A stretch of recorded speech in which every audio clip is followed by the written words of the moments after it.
Soalan pertama, saya semayang atas kursi. Kalau orang sebelah saya batal solat, lepas tu ia tubik, saya kena buat gimana? Kan dia kena gerak ke tengah. Baik. Sebelah kita ada orang semayang atas kursi. Okey? Dia batal. Kalau orang atas kursi batal, tak kira lah orang atas kursi ke, orang semayang macam biasa ke. Dia semayang atas kursi, sebelah dia batal. Itu baru betul. Dia semayang atas kursi, orang sebelah batal. Okey? Bila batal orang sebelah, nak gerak ke mana? Atas sebelah ni tak boleh gerak. Orang yang boleh bergerak, itu bergerak. Dia tak boleh gerak, duduk situ.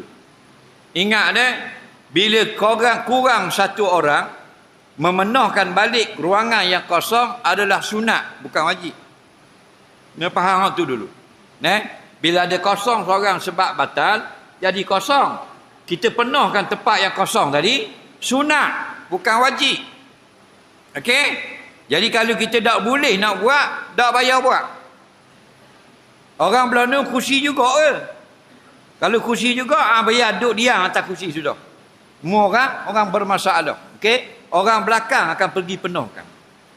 Kerana cara memenuhkan sah ini dua cara. Pertama, kalau sah yang depan tu ada kosong seorang, orang kanan atau kiri penuhkan, iaitu anjak. Kalau tidak, orang belakang bergerak ke depan. Dua langkah berturut-turut, tidak membatalkan sembahyang.